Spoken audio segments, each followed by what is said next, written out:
Alright, what's going on everyone out there on YouTube? NES Ruler, and welcome to a brand new review. And this time around, we'll be checking out a film that was sent to me review by Flicker Alley, and you can pick this up right now on Blu-ray at all your favorite online retailers.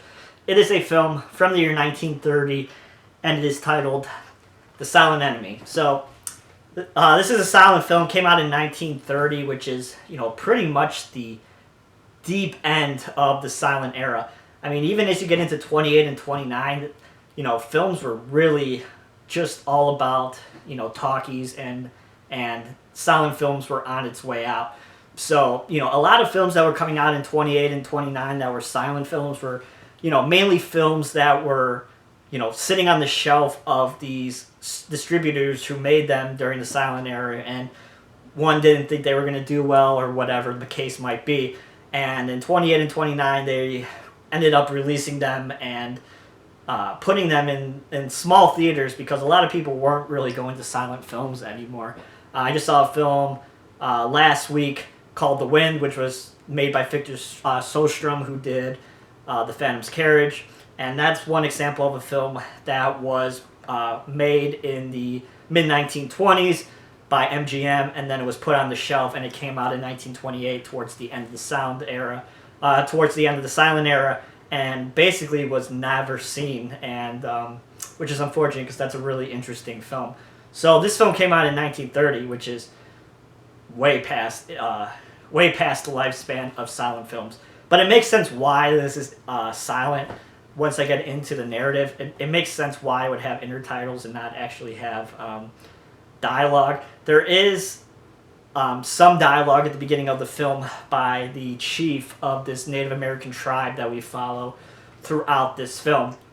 And that's often the case with these late silent films. They have some sort of short scenes with dialogue or sound effects. Sound effects were really big in these late films. Studios would go back and they would dub in sound effects of these silent films that they had sitting around and would release them as talkies, even though there was really just a dog barking in the background or something like that. So this film has that. It has some sound effects sprinkled throughout, and it has a little bit of dialogue at the beginning of the film. But basically, we follow the Chippewa tribe. They are a Canadian Native American tribe, and we basically just followed them through the winter time and the effects of having to deal with famine. And this is completely fictionalized. They shape this real awful thing that happens to Native Americans, and they shape it to be a fictional narrative.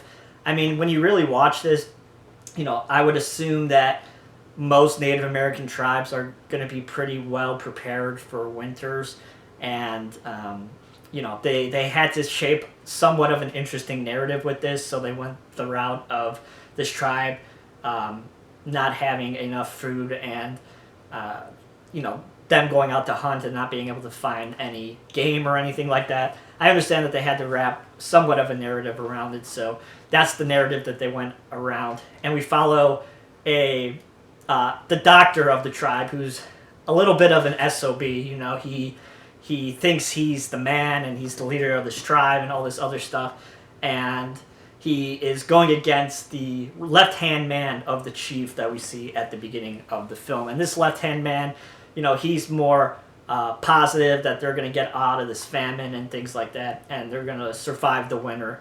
And on the other hand, this doctor is trying to pretty much get him killed. And it's just a survival story. What's really interesting about this movie, I give it credit, they used a lot of natives, a lot of people who were indigenous, that's my amazing pronunciation, to the time and to the tribe that they're actually portraying. So I give this movie credit. There's no actors. I'm pretty sure there's no actors. I think the left-hand man of the chief might be an actor, but from what I understand, everybody in this movie were really part of that tribe and were contributed to this movie. And that's what I love about silent films. There's some things in this movie that are absolutely crazy. Like there's this one part where this band of these Native Americans pretty much go hand in hand up against two baby cubs, and they basically capture them and tame them as pets.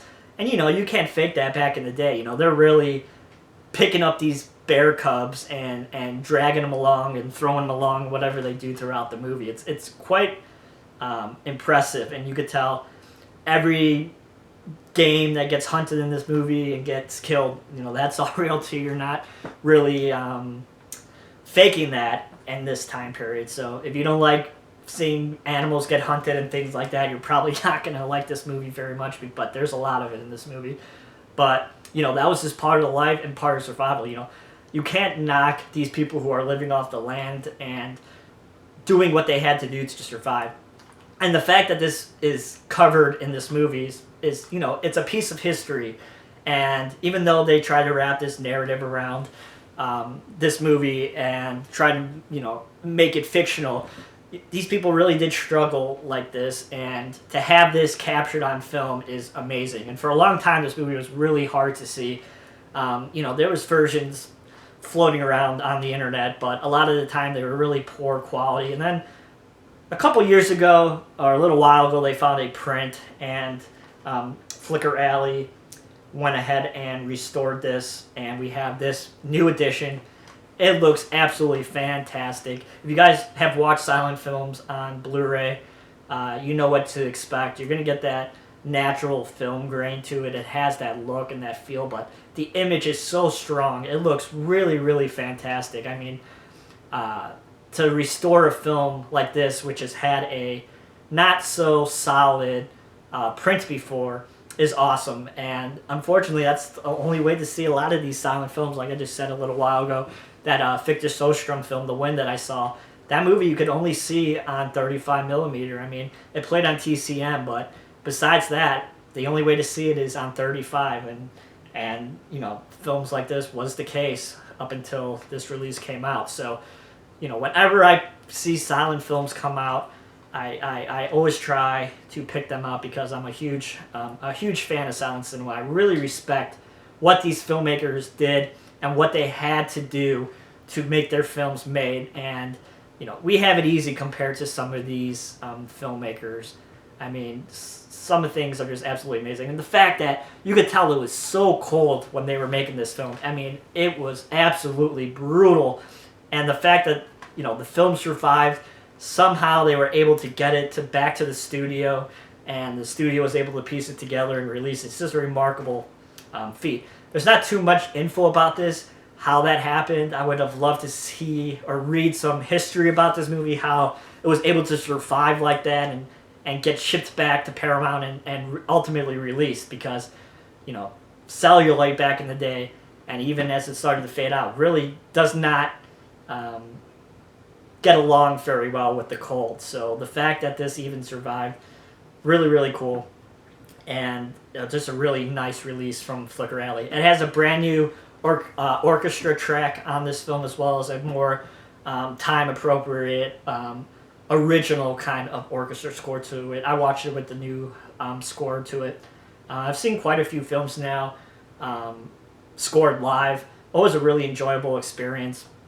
And this is a really good score. And it has it's like audio interviews. I guess you could say it's like a bit of a commentary kind of thing with the producer of this movie, where it goes, as the film plays, it's a little bit of a commentary track about the history and how this movie got made. So just a really cool release here from Flickr Alley.